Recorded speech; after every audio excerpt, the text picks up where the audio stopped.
খোদা কি কসম, আল্লাহ সাক্ষী, গত 5-6 দিন আগে মাগরিবের আগে আমার ঘরে চলে গেছে। আমি দাওয়াতে বার হব, আমার ঘরে উঠছে, হাওমাও করে কানতে কানতে হাত দুটো ধরে কাঁদতেছে, হুজুর আমি গরিব মানুষ, গত 2 দিন আগে আল্লাহর নবীর দিদার আমার নসিব হয়েছে। আল্লাহকে সাক্ষী রেখে বলছি, অন ক্যামেরায় দেগঙ্গা একটা ছেলের বাড়ি। কোথায়? খুব গরিব মানুষ, জানেন, ভীষণ গরিব। তো প্রত্যেক বছরে বাড়ি মিলাদ দেয়। কি করে মিলাদ দেয়? একটু অল্প জমি আছে, সবজি চাষ করে, যা সবজি হয় হাটে বিক্রি করে ওর থেকে একটা হিস্সা এটা বাক্সে রাখে, যে প্রত্যেক বছর আমার নবীর নামে মিলাদ দেবো।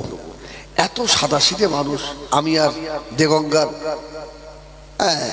ভাই থাকি, আমাদের ইউনুস ভাই, আমরা দুজনাই থাকি। গরিব মানুষের বাড়ি মিলাদ, এত লোক হয় আলহামদুলিল্লাহ বলেন। এ তো এত বড় জলসা তো এই মানুষ এর 3 ডবল মানুষ। গ্রামের যত ধনী মানুষগুলো সব ওর বাড়ি গিয়ে বসে আছে। ভালো একটা বসার জায়গাও নেই। তো আমি এবছরে জলসা করে চলে আসছি। আর ও কি টাকা দিল না দিল আমিও দেখিনি, আমার ভাইও দেখে না। গরিব মানুষ মনে আশা থাক। আমি যে বাইরে বার হয়ে এসেছি, আমার হাত ধরে হাওয়া করে কান, হুজুর আল্লাহ রসুলের দিদার হবে না? বলে আমি কি করে বলবো, আমি তো নিজেই পাগল হয়ে রয়েছি। হ্যাঁ, আমি দেখো আল্লাহর কাছে কাঁদো, আর বেশি বেশি করে দরুদ শরীফ পড়ো, আল্লাহ চাই তো হয়ে যাবে। খোদা কি কসম, আল্লাহ সাক্ষী, গত 5-6 দিন আগে মাগরিবের আগে আমার ঘরে চলে গেছে। আমি দাওয়াতে বার হব, আমার ঘরে উঠছে, হাওমাও করে কানতে কানতে। কি হলো তোমার? হাত দুটো ধরে কাঁদতেছে, হুজুর আমি গরিব মানুষ, গত 2 দিন আগে আল্লাহর নবীর দিদার আমার নসিব হয়েছে। আমি দুনিয়ায় আর কাউকে বলিনি হুজুর, আপনাকে বলছি। আর একটা বিষয় আছে, আমি মাইকে সেটা বলবো না। হাত ধরে হাওমাও করে কাঁদছে, আল্লাহ নবীর দিদার নসিব হয়ে গেছে। মোহাব্বতের লোকের সঙ্গে বলে ফেলেছে। আমি বললাম ভাই আর কাউকে বলো না ভাই, আল্লাহ তোমার জন্য 7টা জাহান্নামের আগুন আল্লাহ হারাম করে দিয়েছে।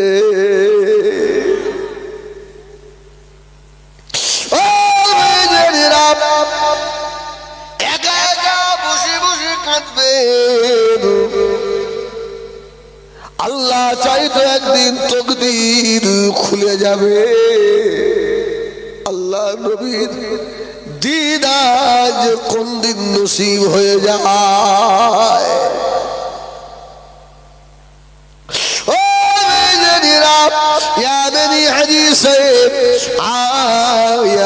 ফিরে চলে গেল।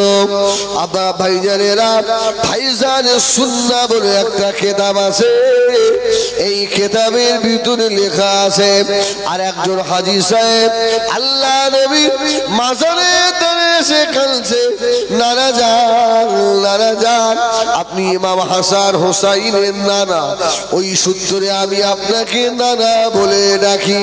ইয়া রাসূলুল্লাহ, ইয়া হাবিবাল্লাহ, আপনার দিদার কি হবে না? আমি নিয়ত করে নিলাম এই মদিনা শরীফে যতদিন আপনার দিদার আমার না হবে আমি এইভাবে কেঁদে কেঁদে দাঁড়াবো, ইয়া রাসূলুল্লাহ আমি খাবো না, আমি আর খাবো না, যতদিন না আল্লাহ নবীর দিদার আমার নসিবে না হয় অতদিন আমি খাবো না। কয়েকদিন পরে আর হাঁটার মতো ক্ষমতা নাই, হাজী সাহেব ঘুমিয়ে গেছে বাবা। আল্লাহ নবী রুটি নিয়ে এসে হাজী সাহেবের মুখের ভিতরে দিচ্ছে, আমার আসে কেঁদো না বাবা, কেঁদো না, মারা যাবে বাবা, খাও বাবা। হাজী সাহেব বলেন আমার রুটিটা অর্ধেক খাওয়া হয়ে গেছে, ঘুম ভেঙে গেল, তখনও দেখি আমার মুখের ভিতরে আল্লাহর নবীর হাতে সেই রুটিটা আমার মুখের ভিতরে তখনও রয়েছে।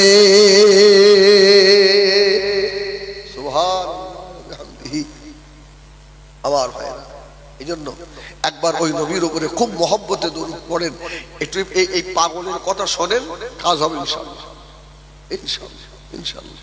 হ্যাঁ, খুব ভক্তি ভরে পড়েন, জোরে পড়তে হবে না, আস্তেই পড়েন, মহব্বতে পড়েন। আল্লাহুম্মা সাল্লি আলা সাইয়্যিদিনা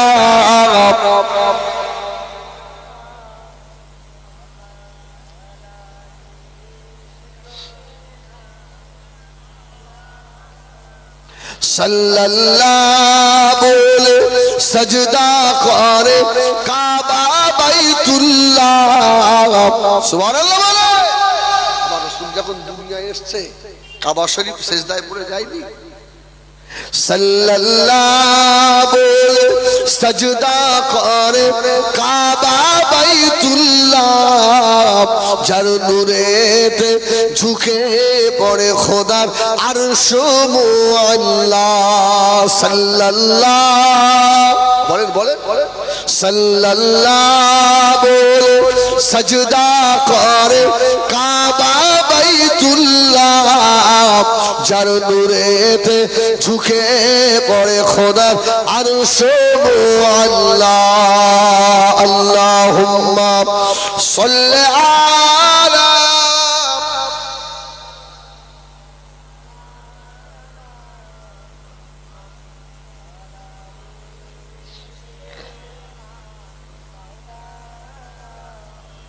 আমার দিনদার ইমানদার ভাইরা, অসুবিধা হচ্ছে আর আর আধা ঘন্টা আমি কষ্ট দেবো না। আমার আফজল ভাই আশা করি সময় মতো এসে যাবেন। হ্যাঁ আমার ভাইরা রে, এই জন্য বলি বেশি বেশি কাঁদলেই কাজ আসে। আর যারা বেশি কাঁদে ময়দানে হাসরে আল্লাহ এদেরকে আগে আগে জান্নাতে দেবে, এদের হিসাব কম হবে। বলে মানুষের মনে জায়গা করে দেয় কে? আল্লাহ না? আচ্ছা বলেন এই ছেলেটার বয়স কত হবে? এর খুব জোর 14-15, তার বেশি না। ও এক জায়গায় কাজ করে, ও শুনেছে যে হিজবুল্লাহ হুজুর এসে গেছে, ও বাড়ি এসে গোসল করে ছুটেছে, কি হাঁপাতে হাঁপাতে আমার সম্মুখে দাঁড়িয়ে রয়েছে। কি খবর, তোর কি খবর? বলছে হুজুর তোমার দেখতে এসেছি। কেন? বলে আমি তোমার ওয়াজি বেশি শুনি। বলতে বলতে খুব মহব্বতে তো আমি 100 টাকা খাবার খাবি, ও তো হাওয়া করে কেঁদে ফেলেছে। এটা কখন ছিল এত মহব্বত? এই যে মহব্বত মানুষের মনে আল্লাহ তো তৈরি করে দেয়। আলহামদুলিল্লাহ বলে, আল্লাহু আকবার। এই সব ছেলেগুলো আমার সামনে আজ থেকে 10 বছর আগে অসন্ত দাড়ি চাষা, দেখো মনে হবে আলেম বসে রয়েছে। আলহামদুলিল্লাহ বলে, মনে হবে একটা আলেম বসে রয়েছে। ওকে দেখে চিনতে পারবে? হ্যাঁ, যদি আল্লাহ আমার কোনো আমল না দেয়, খোদার কসম আমি এদের কার হাসরের ময়দানে আল্লাহকে দেখাবো যে আল্লাহ আমি দিনের খেদমত কিচ্ছু করতে পারিনি, এইগুলো আমার। সুবহানাল্লাহ বলে। আল্লাহ যদি এই ওসিলায় ক্ষমা করে দেয়। ও বেঈমানেরা, সোনা মানিকেরা, নিজে পাগল হন, বন্ধু পাগল করেন, নিজে নামাজি হন, বাড়ির ফ্যামিলিকে নামাজি বানান, নিজে আল্লাহওয়ালা হয়ে যান, বাড়ির মানুষটাকে আল্লাহওয়ালা বানান। নবী আমার আল্লাহ পাকের কাবা শরীফ, মক্কা শরীফ, ও মেয়েরা, মক্কা শরীফে আল্লাহ পাকের কাবা আছে, আর মদিনায় কি আছে? মদিনায় কাবার কাবা আছে। জোরে বলুন সুবহানাল্লাহ। মক্কা শরীফে শুধু কাবা, আর মদিনায় কাবার কাবা। সুবহানাল্লাহ, সুবহানাল্লাহ। ও মেয়েরা, নবী আমার মক্কা শরীফ থেকে মদিনা শরীফে যাওয়ার আগে আল্লাহ নবী 1 তারিখে আরাফাতের ময়দানে আল্লাহর নবী বসে আছে, সঙ্গে করে আসহাবে কেরামেরা আল্লাহ নবীর সঙ্গে রয়েছেন। সোনাবাড়ি খেরারে আল্লাহ নবী কাছে জিবরিল আমিন এসে হাজির হয়ে গেছে। অন্যান্য নবীদের কাছে জিবরাইল 5 বার, 10 বার, 3 বার, 8 বার এইভাবে, আর আমাদের নবীর কাছে 24,000 বার এসেছে। জোরে বলুন সুবহানাল্লাহ। আমার নবীকে আল্লাহ নাম ধরে ডাকতেন,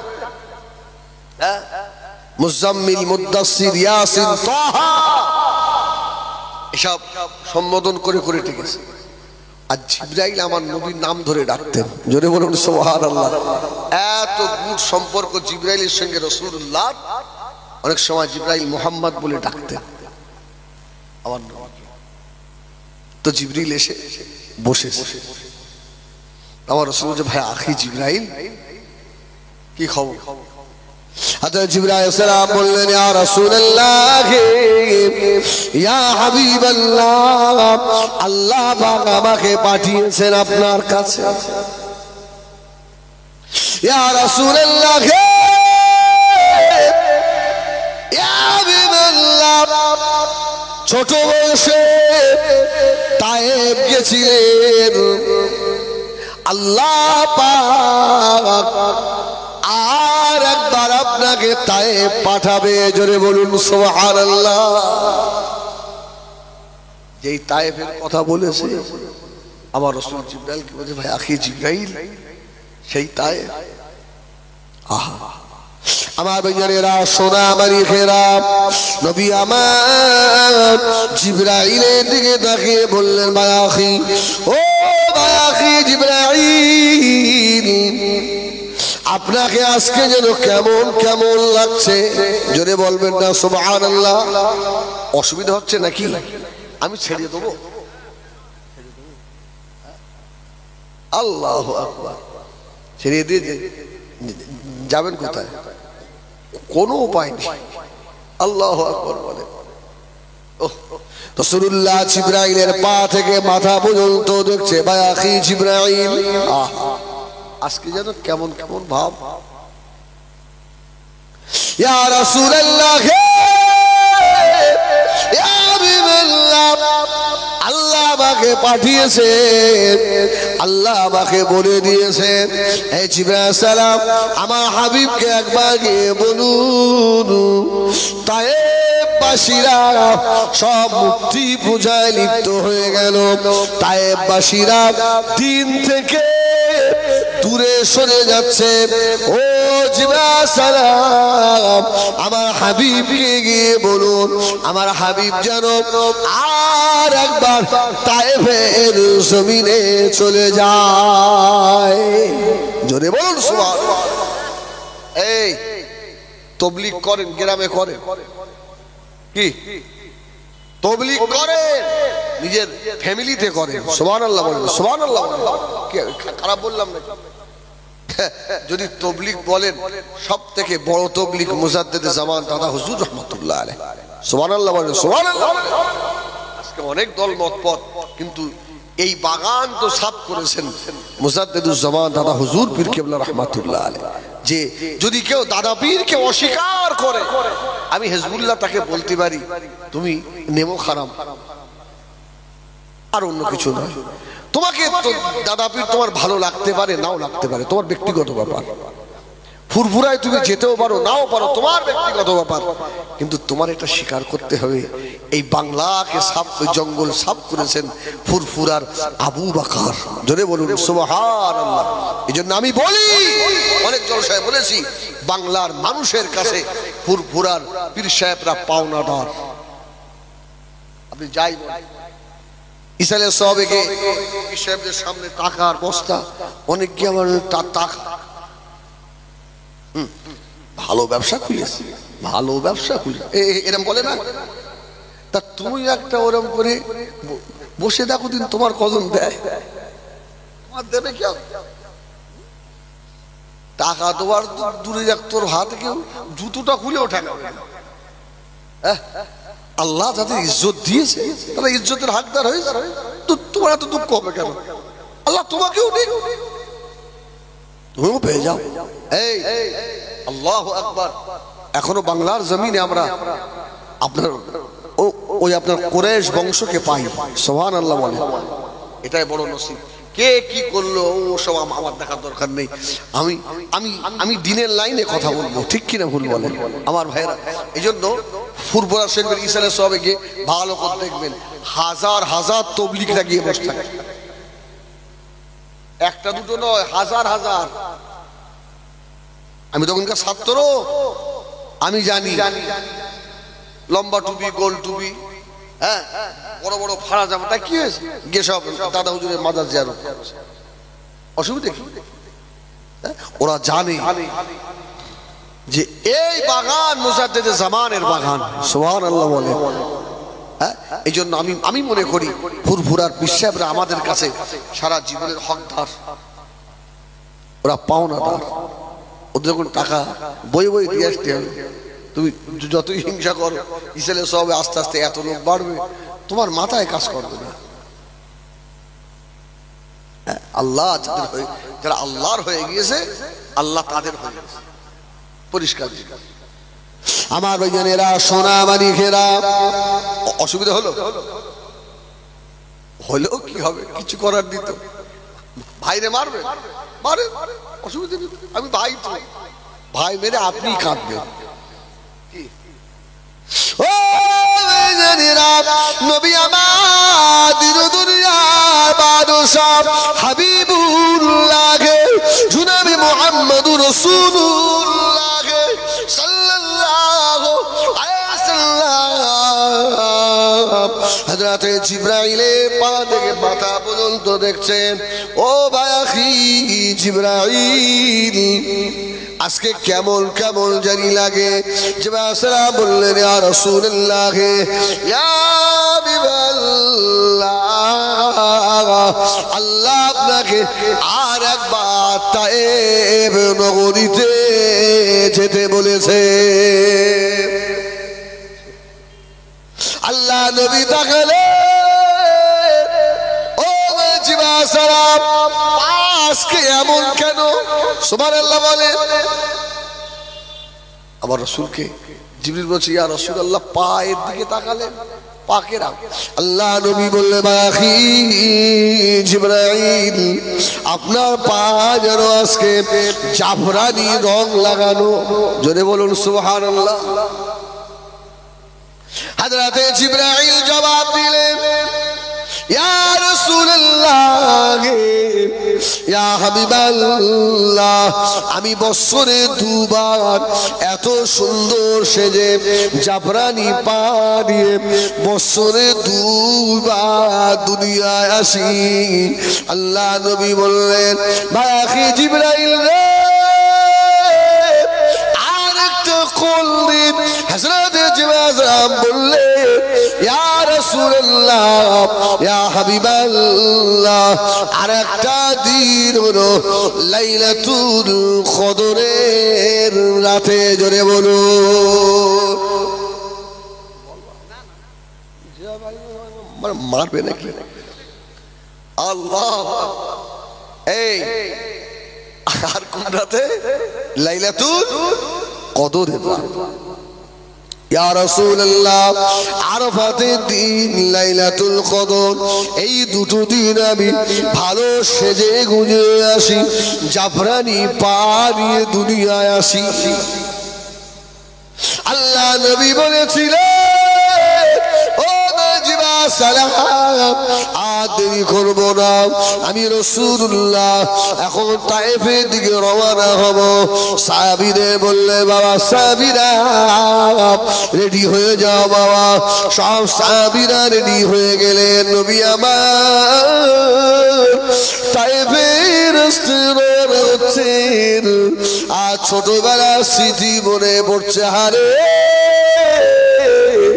এই সেই তায়েফ, এই জমিনে আমি রাসূলুল্লাহ এই ধুলার উপরে কত হাওয়া দিয়েছি, এই তায়েফের ময়দানে আমি রাসূলুল্লাহ কত ছাগল চড়িয়েছি। এই সেই তায়েফ রে, যে তায়েফের জমিনে আমি রাসূলুল্লাহর সিনা মুবারক চাক করা হয়েছিল। ও মেয়েরা, যে গাছের গোড়ায় আল্লাহ নবীর সিনা মুবারক চাক হয়েছিল, ওই গাছটাকে আল্লাহ পাক এখনো জীবিত রেখে দিয়েছেন। ওই গাছটা এখনো সেইভাবে রয়েছে বাবা। আল্লাহ হাজিরা গিয়ে যারা সেখানে হয়, ওই জায়গায় গিয়ে ওই গাছের কাছে গিয়ে দাঁড়ায়, পাগলের মতো কাঁদে, ইয়া রাসূলুল্লাহ, ইয়া রাসূলুল্লাহ, ইয়া রাসূলুল্লাহ।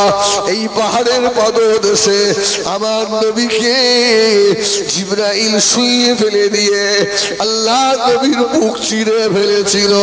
আল্লাহ পাক কোরআনে জানালেন, আলাম নাশরাহ লাকা সাদরাক ওয়া ওয়াদানা আনকা বিযরাক আল্লাযী আনকাযা ظهرك ورفعنا لك ذكرك فإن مع العسر يسرا إن مع العسر يسرا فإذا فرغت فانصب وإلى ربك فارغب।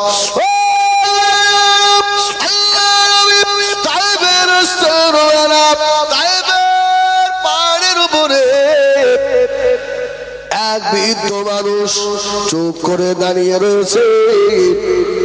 আল্লাহ নবী তায়েফে ঢুকবেন, সুবহানাল্লাহ বলেন, সঙ্গে আসহাবে কেরামেরা আছেন।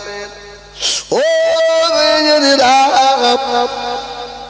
তায়েফ পাহাড়ের উপর থেকে এই বুড়ো মানুষটা চিল্লাতে লেগেছে, এ তায়েফের মানুষেরা রে, যে মুহাম্মদ সাল্লাল্লাহু আলাইহি ওয়াসাল্লামকে এই তায়েফ থেকে মেরে তাড়িয়ে দিয়েছিলাম, আবার মনে হয় ওই মুহাম্মদ আবার তায়েফে ঢুকছে রে, দেখ রে, যেন মনে হয় পূর্ণিমার চাঁদ আসছে। জোরে বলুন, একটু জোরে বলেন সুবহানাল্লাহ। এ তায়েফবাসীরা রে, একবার চেয়ে দেখ আমার রাসূল পাকের মাথার উপরে যেন এক কলম মেঘ ছায়া করে করে আসছে। জোরে বলুন, নবী আমার দিল দুনিয়ার বাদশা হাবিবুল্লাহ জনাবে মুহাম্মদুর রাসূলুল্লাহ সাল্লাল্লাহু আলাইহি ওয়াসাল্লাম। আল্লাহ নবী তায়েফের মেন গেটের কাছে গিয়ে দাঁড়িয়ে পড়ল। আল্লাহ নবীকে দেখে তায়েফবাসীরা আর তায়েফের গেট বন্ধ করে দিয়েছে। আমির আল্লাহ কলেমা দাওয়াত দিতে আসছে, দরওয়াজা খোলা যাবে না।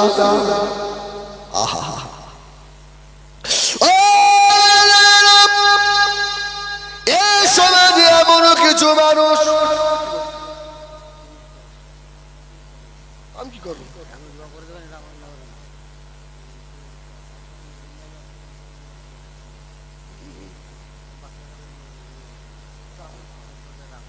কি লাভ হয়ে মাল দিয়েছে আর আচ্ছা ঠিক আছে এই ভাই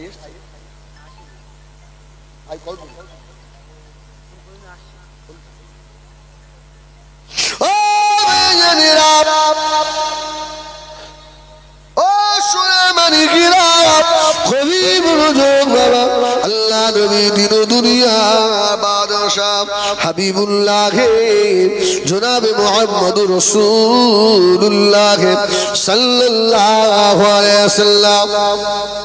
এ ভাই কোথায় যাচ্ছি? এ ভাই বাড়ি পালাচ্ছি, দেখ পালাস না, আয়।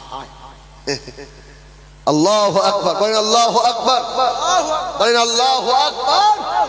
একবার বলেন না ইয়া রাসূলুল্লাহ, জোরে বলেন না ইয়া রাসূলুল্লাহ।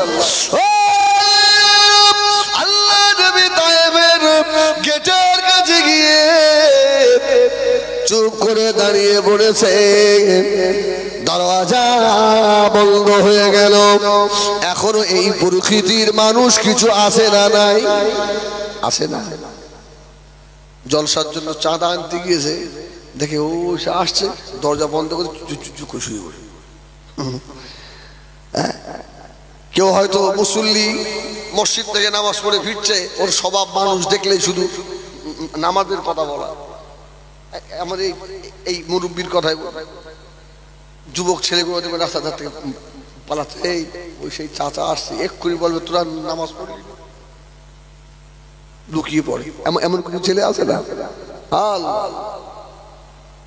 ওরা ছুটে এসে তায়েফের গেট বন্ধ করে, আমার রাসূলুল্লাহ তায়েফের গেটের সম্মুখে গিয়ে খাদিচ্ছে, খোলো। আমি তোমাদের উপরে জুলুম করতে আসি না, আমি তোমাদের সঙ্গে যুদ্ধ করতে আসি না, আমি তোমাদের কাছে এসেছি কলমা লা ইলাহা, খুব সুন্দর লা ইলাহা লা ইলাহা ইল্লাল্লাহ মুহাম্মাদুর রাসূলুল্লাহ।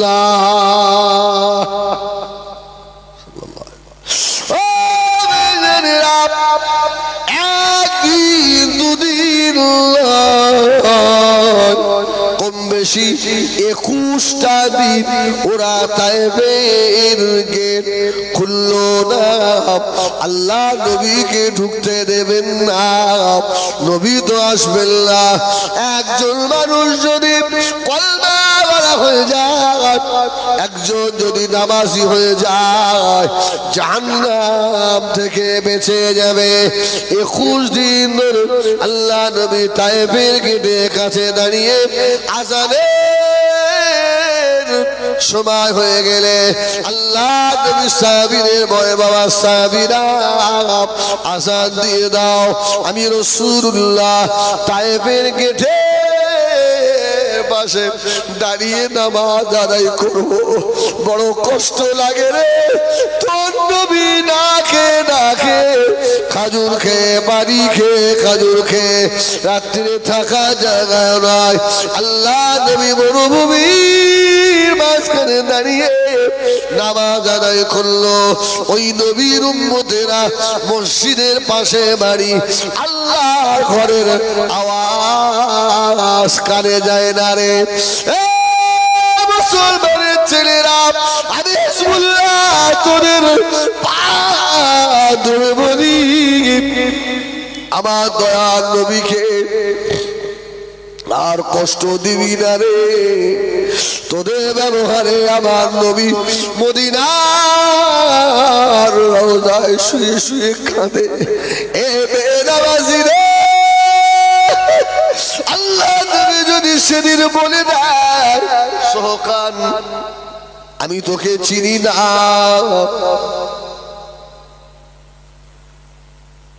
যা চিনি না, কে আছে বলে আমাদের সেদিন সুপারিশ করবে? কেউ নাই, কেউ নাই, আমার নবী ছাড়া আমার সোনা বাড়ি 21 দিন হয়ে গেল আল্লাহ নবীজি রশিদ হয়ে যাচ্ছে তায়েফের গেটের কাছে চুপ করে দাঁড়িয়ে তায়েফবাসীরা বলল আমাদের অর্থনৈতিক খারাপ হয়ে যাচ্ছে হযরত মুহাম্মদ সাল্লাল্লাহু আলাইহি ওয়াসাল্লামকে ওই জায়গা থেকে তাড়িয়ে দাও তার তো তায়েফে গেট খোলা যাবে না তায়েফবাসীদের একজন সরদারের মেয়ে তাওরাত জবুর ইনজিলে বড় আলেমা মেয়েটা বলল রে তোরা আগে যাবি না আগে আমি যাব গেটটা খুলে হযরত মুহাম্মদ সাল্লাল্লাহু আলাইহি ওয়াসাল্লামকে কয়েকটা প্রশ্ন করব হযরত মুহাম্মদ যদি আমার প্রশ্নের জবাব দিতে পারে তাহলে ভাববো উনি আখেরি জামানার নবী আর যদি না বলতে পারে তাহলে ব্যবস্থা ফয়সালা করব আল্লাহ